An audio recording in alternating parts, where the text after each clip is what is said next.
Hello दोस्तों, आज की मूवी में हम देखेंगे कि एक लड़की अपने प्यार को पाने के लिए किस हद तक जा सकती है। इस मूवी का नाम है आर्कटिक हार्ट, जो 2016 में रिलीज हुई थी। तो मूवी का स्टार्ट एक रिसर्च इंस्टीट्यूट से होती है, जहां ट्रक से एक बॉक्स को लाया जाता है। इस बॉक्स के अंदर एक पेंगुइन का बच्चा था। असल में इस लैब में प्रोफेसर क्विंगनार्ड अपने टीम के साथ पेंगुइन के बॉडी में पाई जाने वाली पीपीएम नाम का एक प्रोटीन जो इम्यून पावर बढ़ाती है, उसके ऊपर रिसर्च कर रहे थे। वो देखना चाहते थे कि अगर ये प्रोटीन इंसानों की बॉडी में इंजेक्ट किया जाए तो क्या वैसा ही काम करेगा।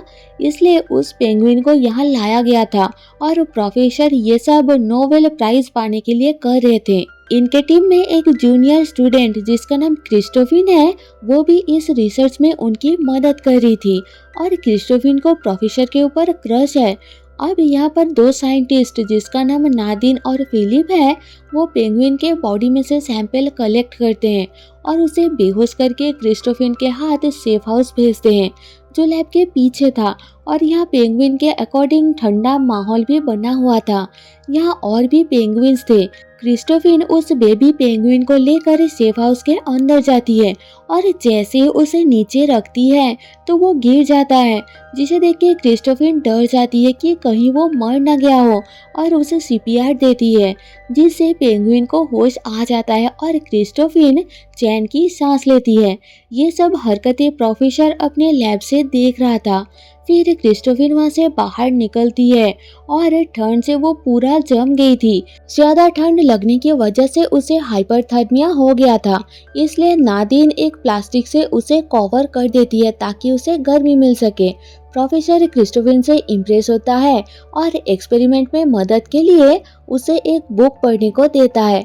अगले सीन में हम एक दूसरा स्टूडेंट फ्रीड को देखते हैं, जो क्रिस्टोफिन को पसंद करता है पर उसे कुछ बोल नहीं पाता। लेकिन आज हिम्मत करके वो क्रिस्टोफिन से डिनर डेट के लिए पूछ ही लेता है, लेकिन क्रिस्टोफिन उसे मना करके चली जाती है क्योंकि वो तो प्रोफेसर को लाइक करती है। इसके बाद मीटिंग के दौरान प्रोफेसर काफी अपसेट होता है क्योंकि उसे इंसानों पर पीपीएम एक्सपेरिमेंट करने की परमिशन बोर्ड ने नहीं दी थी। इसलिए वो बोर्ड को दो झूठ बोलता है कि उसने पीपीएम एक्टिवेट करने के लिए एक स्टिमुलस ढूंढ लिया है, लेकिन जब बोर्ड उससे डिटेल्स मांगता है तो वो दूसरा झूठ बोलता है कि किसी ने लैब से उसका डेटा चोरी कर लिया है और लैब को भी तहस नहस कर दिया। हालांकि ये काम प्रोफेसर ने खुद किया था, जिससे बोर्ड उसे अपनी रिसर्च पूरी करने के लिए पूरा 1 महीने का टाइम देता है। इसके बाद प्रोफेसर अपने टीम के सभी लोगों को पीपीएम का रिसर्च करने के लिए एक एक चूहे देता है और वो खुद को सेफ हाउस के अंदर बंद कर लेता है। बाहर फिलिप और नादिन को चिंता होती है कि कहीं डिप्रेशन में आकर प्रोफेसर सुसाइड ना कर ले। जब क्रिस्टोफिन को ये सब पता चलता है तो वो काफ़ी घबरा जाती है क्योंकि उसे प्रोफेसर से प्यार है, वो उसे खोना नहीं चाहती। इसलिए क्रिस्टोफिन उस पीपीएम को अपने बॉडी में इंजेक्ट कर लेती है क्योंकि प्रोफेसर को इंसानों की बॉडी पर पीपीएम रिसर्च करने की परमिशन नहीं मिली थी। वो प्रोफेसर को इस बारे में बताती है पर प्रोफेसर उसे नहीं रोकता क्योंकि वो अपनी रिसर्च को लेकर सेल्फिश हो गया था। पीपीएम की वजह से क्रिस्टोफिन को कुछ होने लगता है और वो बेहोश हो जाती है। जब वो उठती है तो एक ग्लास बॉक्स के अंदर थी। प्रोफेसर उसे बताता है कि वो अब उस पर कुछ एक्सपेरिमेंट्स करेगा और पीपीएम अपने बॉडी में इंजेक्ट करने के लिए उसे थैंक्स भी बोलता है। अब अगले दिन प्रोफेसर लैब के बाकी काम की जिम्मेदारी नादिन और फिलिप को दे देता है ताकि वो अपना पूरा ध्यान एक्सपेरिमेंट पर दे सके। इसके बाद प्रोफेसर एक्सपेरिमेंट चालू करने के लिए क्रिस्टोफिन को अपने कपड़े उतारने के लिए कहता है, लेकिन वो कंफर्टेबल नहीं होती। पर जैसे ही प्रोफेसर उसे टच करता है तो वो कंफर्टेबल हो जाती है और एंजॉय करने लगती है। पीपीएम को एक्टिवेट करने के लिए उसे इलेक्ट्रिक शॉक से भी गुजरना पड़ता है।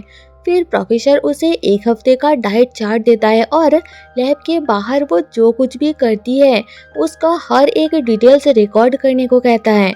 अगले कुछ दिनों तक प्रोफेसर उसके ऊपर अलग अलग एक्सपेरिमेंट्स करता है, जिससे क्रिस्टोफिन को काफी कुछ सहना पड़ता है, लेकिन वो अपने प्यार के लिए कुछ भी सहने को तैयार है, इसलिए उसका साथ देती है। एक रात क्रिस्टोफिन प्रोफेसर से डिनर डेट के लिए पूछती है, पर प्रोफेसर उसे मना करते हुए कहता है कि मेरे पास और भी काम है। क्रिस्टोफिन की दिल टूट जाती है क्योंकि उसने प्रोफेसर के लिए क्या कुछ नहीं किया, पर वो सेल्फिश निकला। दुखी होकर क्रिस्टोफिन फ्रीड के पास आती है, जो अपने चूहों के मरने पर दुखी था। फ्रीड उसे दुखी देखकर कहता है कि इंटीमेट होने से दुख कम होता है, इसलिए क्रिस्टोफिन भी राजी हो जाती है और दोनों इंटीमेट होते हैं।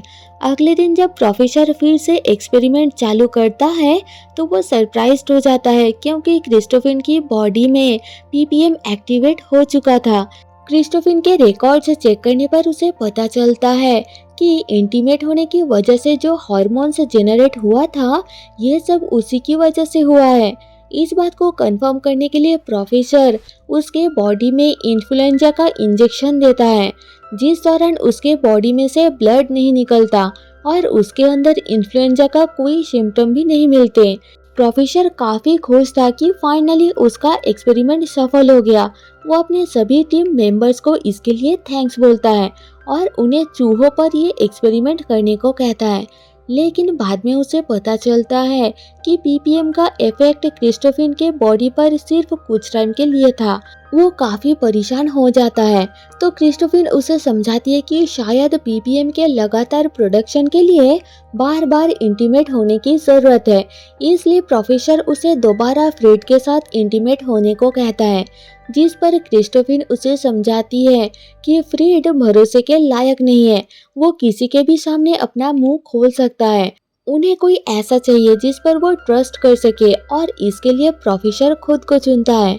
उस रात दोनों इंटीमेट होते हैं, लेकिन फिर भी क्रिस्टोफिन के बॉडी में पीपीएम एक्टिवेट नहीं होता।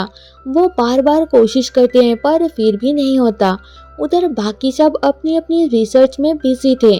कुछ दिन बाद प्रोफेसर क्रिस्टोफिन के तरफ अट्रैक्ट होता है और पैशनेटली इंटीमेट होता है उसके साथ। अब एक्सपेरिमेंट के चक्कर में क्रिस्टोफिन काफी थक गई थी, इसलिए प्रोफेसर उसे रेस्ट करने को कहता है। उस रात जब क्रिस्टोफिन सो के उठती है तो अपनी बॉडी में कुछ चेंजेस नोटिस करती है। वो घबराकर प्रोफेसर को इस बारे में बताने जाती है, जो अकेला सेफ हाउस के अंदर बैठा था, क्योंकि उसे लगता है कि उसका एक्सपेरिमेंट फेल हो गया है। लेकिन उसने ये कभी नहीं सोचा कि पीपीएम की वजह से क्रिस्टोफिन की बॉडी में कोई साइड इफेक्ट्स भी हो सकती है। क्रिस्टोफिन बहुत हर्ट होती है कि उसने प्रोफेसर के लिए क्या कुछ नहीं किया। इसके बावजूद वो उसकी परवाह नहीं करता, उसे तो बस अपनी एक्सपेरिमेंट की पड़ी है। इसलिए क्रिस्टोफिन किसी को बिना कुछ भी बताए वहां से चली जाती है। अगले दिन जब प्रोफेसर अपने फेल एक्सपेरिमेंट के अनाउंसमेंट करने वाला था, तब नादिन और फिलिप उसे चूहों पर एक्सपेरिमेंट सक्सेस होने की न्यूज़ देते हैं और बताते हैं कि पीपीएम एक्टिवेट करने का मूल मंत्र है ऑर्गेज्म। उसी के वजह से पीपीएम एक्टिवेट होता है। प्रोफेसर काफी खुश था कि फाइनली उसका एक्सपेरिमेंट सफल हुआ, लेकिन उसे क्रिस्टोफिन कहीं नजर नहीं आती। वो उसे फोन करता है लेकिन कोई जवाब नहीं मिलता। उसे उसकी याद आने लगती है। पीपीएम की डिस्कवरी ने प्रोफेसर की जिंदगी रातों रात बदल दी। उसकी फोटोज न्यूज़पेपर और मैगजीन पर पब्लिश हुए, लेकिन उसे क्रिस्टोफिन की यादें सताने लगती हैं। वो उसके लिए परेशान था क्योंकि उसने एक्सपेरिमेंट में काफ़ी मदद की थी। इधर क्रिस्टोफिन की बॉडी में काफ़ी चेंजेस हो रहे थे। लैब में प्रोफेसर देखता है कि जिन चूहों पर उन्होंने एक्सपेरिमेंट किया था, उनके पैर पेंगुइन्स की तरह बनते जा रहे हैं। प्रोफेसर समझ जाता है कि क्रिस्टोफिन क्यों उससे नहीं मिल रही। वो उसके घर जाता है और उसे बाथटब में बर्फ के बीच लेटा पाता है। हालत देख के प्रोफेसर जल्दी उसे लैब ले आता है और उसे उसी सेफ हाउस में रखता है। उसे एहसास होता है कि ये सब उसी के पागलपन का नतीजा है। नादिन और फिलिप उसे 2 चूहों के मरने की खबर देते हैं जिन पर एक्सपेरिमेंट हुआ था। प्रोफेसर समझ जाता है कि अगर सॉल्यूशन नहीं निकला तो क्रिस्टोफिन भी मर सकती है। इसलिए क्रिस्टोफिन सजेशन देती है कि वो उसे अंटार्कटिका भेज दे, जहां वो जिंदा रह सकेगी।